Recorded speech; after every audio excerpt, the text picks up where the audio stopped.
Tugas demonstrasi kontekstual penerapan segitiga restitusi modul 1.4 budaya positif. Izinkan saya memperkenalkan fasilitator saya, Bapak Abdul Rahman Baswan, pengajar praktik saya, Bapak Yohanes Juan Kuen, dan saya calon guru penggerak angkatan 11 atas nama Justinus Olah. Untuk dapat diketahui bahwa segitiga restitusi adalah suatu proses dialog yang dijalankan oleh guru atau orang tua agar dapat menghasilkan murid yang mandiri dan bertanggung jawab. Tahapan dalam menerapkan segitiga restitusi adalah yang pertama, menstabilkan identitas, yang kedua, validasi tindakan yang salah, dan yang ketiga, menanyakan keyakinan. Menstabilkan identitas dilakukan berdasarkan prinsip membuat kesalahan adalah bagian dari proses pembelajaran sehingga dapat menggeser identitas gagal menjadi identitas sukses. Validasi tindakan yang salah dilakukan berdasarkan prinsip setiap perilaku berupaya memenuhi suatu kebutuhan tertentu. Guru akan bergeser dari pemikiran stimulus respon menjadi proaktif, sehingga dapat mengenali dan mengakui kebutuhan murid akan memperbaiki hubungan dengan murid. Menanyakan keyakinan, murid akan diberi pertanyaan-pertanyaan bermakna untuk memunculkan motivasi secara intrinsik, sehingga mampu mengaitkan keyakinannya dengan tindakan yang salah.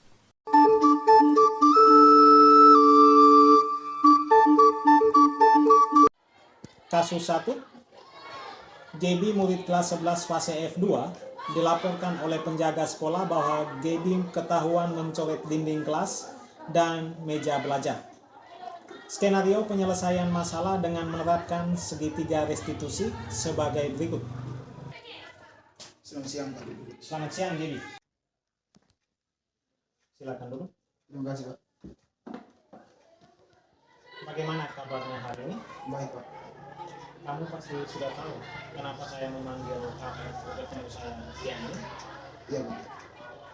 Saya mendapat laporan dari penjaga sekolah bahwa kamu mencoret dinding kelas dan juga meja belajar. Iya, Pak. Oke, baik, jadi kamu tahu mencoret fasilitas sekolah itu dapat merusak lingkungan belajar. Iya, Pak. Baik, jadi berbuat salah itu manusiawi. Setiap orang pasti buat salah, termasuk Pak. Yang terpenting kita dapat belajar dari kesalahan itu dan berusaha untuk memperbaikinya. Setuju tidak, jadi? Setuju, Pak. Oke, mari kita cari solusi bersama ya, jadi. Iya, Pak. Oke. Apa yang kamu rasakan saat mencoret-coret dinding dan ada masalah apa yang ingin disampaikan? Saya mencoret dinding dan meja belajar karena saya merasa bosan dan saya ingin mencari perhatian, Pak. Kamu tahu keyakinan kelas yang telah disepakati? Iya, tahu, Pak. Keyakinan kelas apa yang telah kamu langgar, jadi? Kerapian dan kebersihan serta tanggung jawab, Pak. Oke, baik, Dewi. Menurut kamu, kerapian dan kebersihan kelas itu penting tidak? Penting, Pak. Maka saya berkewajiban untuk menjaganya, Pak. Betul sekali, Dewi. Tunjukkan sikap pedulimu pada lingkungan sekolah demi kenyamanan dan kenyamanan pembelajaran kita. Iya, Pak. Saya menyesal atas tindakan saya dan pada kesempatan ini saya mohon maaf, Pak. Oke, terima kasih, Dewi. Kamu telah menunjukkan sikap yang baik dengan cara meminta maaf. Menurut kamu, apa yang kamu lakukan agar kamu tidak mencoret dinding kelas lagi? Baik, Pak. Saya akan menghapus coretan tersebut dan saya harus menggambar pada buku atau pada kertas menilai yang kemudian hasilnya saya tempelkan pada dinding, Pak. Oke, luar biasa, Gini. Kamu sudah menemukan solusinya dan mari kita bekerja sama untuk menghapus coretan tersebut. Terima kasih, Pak. Sama-sama, Gini. Silakan kembali ke kelas dan jangan lupa selalu menjaga kebersihan dan kerapian kelas. Ya. Terima kasih, JB. Terima kasih. Perkenalkan, saya Gabriel Goran Koten dari kelas 11 fase F2. Memberi tanggapan terhadap diskusi saya dan Pak Guru terkait menjaga kebersihan dan kerapian menjadi tanggung jawab kita semua. Saya merasa sangat senang bisa berdiskusi bersama Pak Tino. Terima kasih.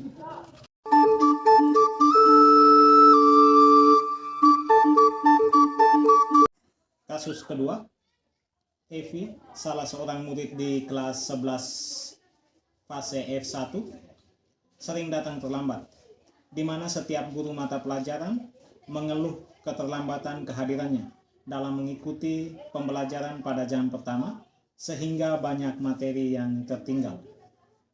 Skenario penyelesaian masalah dengan menerapkan segitiga restitusi sebagai berikut. Evi, kamu pasti sudah tahu kenapa saya memanggil kamu. Siapa? Tadi saya mendapat laporan dari guru yang mengajar di kelasmu tentang keterlambatan kamu mengikuti pelajaran jam pertama. Dalam 1 minggu ini, sudah berapa kali kamu terlambat, Evi? Sudah 4 kali, Pak. Sering terlambat itu baik tidak, Evi? Tidak, Pak. Oke, baik, Evi. Kesalahan itu manusiawi. Setiap orang pasti mempunyai masalah, termasuk Pak. Yang terpenting di sini, kita dapat belajar dari kesalahan itu dan untuk memperbaikinya. Setuju tidak, Evi? Setuju, Pak. Oke, Evi. Sekarang mari kita cari solusi bersama ya. Siap, Pak. Evi, kamu sering datang terlambat. Pasti kamu punya alasan. Kenapa, Evi? Saya sering tidur larut malam, Pak, karena selalu menonton sinetron dan selalu bermain game. Kamu tahu keyakinan kelas apa yang telah kamu langgar, Evi? Ya, tahu, Pak. Oke. Sering datang terlambat ke sekolah. Apakah sesuai dengan keyakinan kelas yang telah kita sepakati, Evi? Tidak, Pak. Menurut kamu, keyakinan kelas apa yang telah kamu langgar, Evi? Kedisiplinan, Pak. Menurut kamu, kedisiplinan itu penting tidak, Evi? Penting, Pak, karena disiplin waktu dapat melatih diri untuk taat aturan demi menghargai waktu. Selain itu, saya juga tidak ketinggalan pelajaran, Pak. Betul, Evi. Menghargai waktu itu penting dan sangat bermanfaat untuk kita. Seperti melatih diri untuk menghargai orang lain dan juga dapat menumbuhkan rasa kepedulian terhadap tanggung jawab dan juga pekerjaan kita itu tidak menjadi menumpuk. Ya, Pak, saya menyesal sering datang terlambat ke sekolah. Saya mohon maaf atas kesalahan saya, Pak. Oke, baik. Terima kasih, Evi ya. Kamu telah menunjukkan sikap yang sangat baik dengan cara meminta maaf. Menurut kamu, apa yang kamu lakukan agar kamu tidak terlambat lagi datang sekolah, Evi? Saya akan tidur lebih awal dan tidak akan menonton sinetron lagi, serta menghindari permainan game, Pak. Oke, Evi. Kamu sudah menemukan solusinya, dan saya akan bekerja sama dengan orang tua kamu agar kamu dapat dikontrol di rumah dengan baik. Sekarang silakan kembali ke kelas Anda untuk mengikuti pembelajaran lanjutan. Ya, Pak. Terima kasih, Pak. Perkenalkan, saya Vincentia Elizabeth Molowulon dari kelas 11 fase F1. Memberi tanggapan terhadap diskusi saya dengan Pak Guru terkait kedisiplinan. Kedisiplinan itu sangat penting dan bermanfaat dalam belajar untuk menumbuhkan karakter yang baik. Perasaan saya sangat senang ketika berdiskusi bersama dengan Pak Tino. Terima kasih.